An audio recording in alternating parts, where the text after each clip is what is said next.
کب ہم بات کریں گے پاکستان کی نئی اے آئی پالیسی کی. جب ہم اے آئی کی بات کریں یعنی آرٹیفیشل انٹیلیجنس کی بات کریں، اس کے بارے میں کہا جاتا ہے کہ ملک کے مستقبل کی سمت کو متعین کرتی ہے. کئی ماہ کی محنت اور غور و فکر کے بعد اس پالیسی کو بالآخر حتمی شکل دی جا چکی ہے، اور توقع یہ ہے کہ اسی منتھ کے اینڈ پہ کابینہ سے اس کو منظور کرایا جائے گا. اب اس پالیسی کا مقصد کیا صرف ٹیکنیکلی ہم دیکھیں تو ترقی ہے، یا کہ ہم اگر بات کریں نوجوانوں کی تو اس کے مستقبل کی بات ہی جا رہی ہے، یعنی مستقبل کے تقاضوں کے مطابق نوجوانوں کو تیار کرنا.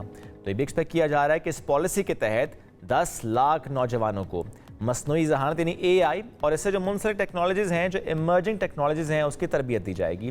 ساتھ ہی انٹرنیٹ کی رسائی 90% آبادی تک بڑھانے، نئے ریسرچ سینٹرز کے قائم کرنے اور گورننس سے لے کر روزمرہ زندگی تک ہر شعبے میں اے آئی کا مؤثر استعمال یقینی بنانے کی کوشش کی جائے گی. تو اسی پر آج ہم بات کریں گے اے آئی پر، اس پالیسی پر. ہمیں جوائن کے وزارت انفارمیشن ٹیکنالوجی کے سید جنید امام صاحب نے ہمیں جوائن کیا ہے. جنید صاحب بہت شکریہ آپ نے ہمیں جوائن کیا. جنید صاحب سب سے پہلے میں یہی جاننا چاہتا کہ جس طرح Pakistan national A I policy کا ایک اعلان کیا، تھوڑا سا ہم ضرور چاہیں گے اس بارے میں بتائیں کہ what exactly this policy is. Thank you for inviting me. تو دیکھیں اے آئی وی آل نو اس وقت ایک بز ورڈ بھی ہے اور بہت سارے لوگ اس پہ فوکس کر رہے ہیں. اس کے بہت سارے بینیفٹس بھی ہیں but at the same time اس کے ساتھ چیلنجز بھی ہیں. تو ابھی یہ ہے کہ اکیڈمیا میں بھی بہت سارے لوگ اس پہ کام کر رہے ہیں، انڈسٹری میں بھی کام ہو رہا ہے، گورنمنٹ بھی اس کے اوپر کچھ کام کر رہی ہے. سو وی فیلٹ اے نیڈ کہ ایک ہولسٹک اپروچ کی ضرورت ہے. اس تمام اسٹیک ہولڈرس کو، انڈسٹری، اکیڈمیا، گورنمنٹ کو مل کے اس کے اوپر کام کرنے کی ضرورت ہے، کیونکہ جب اپرچونٹی بہت بڑی ہوتی ہے تو اس کے لیے اٹس امپورٹنٹ کہ سارے اسٹیک ہولڈرس ملیں، ایک ایکو سسٹم بلڈ کریں. سو اس ضرورت کو محسوس کرتے ہوئے پھر منسٹری آف آئی ٹی نے ایک انیشیٹ کیا ہے ایک نیشنل اے آئی پالیسی بنانا، تاکہ ایک ڈائریکشن دی جا سکے تمام اسٹیک ہولڈرس کو اور ڈپلیکیشنز آف ایفرٹ کو بھی اوائڈ کیا جائے، ایک ہی کام ملٹیپل لوگ نہ کر رہے ہوں، اور ایک کولیبریٹو انوائرمنٹ ہو، چیلنجز بھی آئیڈینٹیفائڈ ہوں اور ایک نیشنل ڈائریکشن بھی ہو. جیسے گلوبلی بھی ایسے ہے کہ ڈفرینٹ ملک اے آئی میں ڈفرینٹ ڈائریکشنز لے رہے ہیں. کوئی فوکس ہے اکنامک گروتھ کے اوپر، کچھ ڈیفینس کے اوپر. تو پاکستان کو بھی ایک کلیئر ڈائریکشن لینے کی ضرورت ہے کہ وہ اے آئی کو اپنے کن اکنامک اور جو نیشنل نیڈز ہیں ان کے لیے یوز کرنا چاہ رہے ہیں. سو اٹس امپورٹنٹ کہ ہم اپنی ڈائریکشن بھی سیٹ کریں، اور ساتھ میں ایک مقصد یہ بھی تھا اے آئی پالیسی کا کہ بینگ اے ڈیولپنگ کنٹری ہمارے پاس ریسورسز بھی لمیٹڈ ہیں. سو اٹس ناٹ پاسبل کہ آپ ہر ایریا کے اوپر فوکس کر سکیں. سو کچھ پرائورٹائزیشن کی جائے کہ ہم نے پہلے کیا کام کرنا ہے، اور ایک دفعہ ایکو سسٹم بلڈ ہو جائے کچھ تو پھر ہم نے لارجر گولز بھی اچیو کرنے ہیں. سو یہ بیسک انٹینٹ تھا اس پالیسی کا. ایک فنڈامنٹل چیز یہ ہے اس پالیسی میں کہ ہم ابھی بہت زیادہ ریگولیشن کی طرف نہیں جا رہے. There are countries, develop countries میں اے آئی ریگولیشن کی طرف جا رہے ہیں وہ، کیونکہ ان کے یہاں یوز بڑھتا جا رہا ہے اور اٹس امپورٹنٹ کہ اس کو ریگولیٹ بھی کیا جائے. لیکن اس پالیسی میں ہمارا فوکس زیادہ ہے کہ کیپیسٹی بلڈنگ اور overall ecosystem build کیا جائے. جب ہمارے یہاں اے آئی کی کیپیسٹی آ جائے، اس کا یوز بھی آ جائے، تو اس کے بعد ہم... اچھا جنید صاحب، ایک بات اور بھی، کیا ہم یہ سمجھیں کہ ہر ایک شعبے کو، یعنی ہم ہیلتھ بھی دیکھتے ہیں، ایجوکیشن بھی دیکھتے ہیں، بہت سے شعبے دیکھتے ہیں، یعنی ہر شعبے کو اس پالیسی کے تحت گائیڈ لائن پرووائڈ کی جائے گی تاکہ اپنے اپنے شعبے میں کیسے فائدہ اٹھانا ہے وہ دیکھ سکیں؟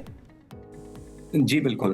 سو بیسک شعبے جیسے آپ کا ہیلتھ ہے، آپ کی ایجوکیشن ہے، کامرس ہے، آپ کی ٹرانسپورٹیشن ہے، اربن پلاننگ ہے، ہر چیز کے اندر آپ اس کی آپٹیمائزیشن اور اس کا یوز کر سکتے ہیں. تو بیسکلی پالیسی میں یہ ہوگا کہ وی نو کہ ہماری کیپیسٹی ابھی نہیں ہے.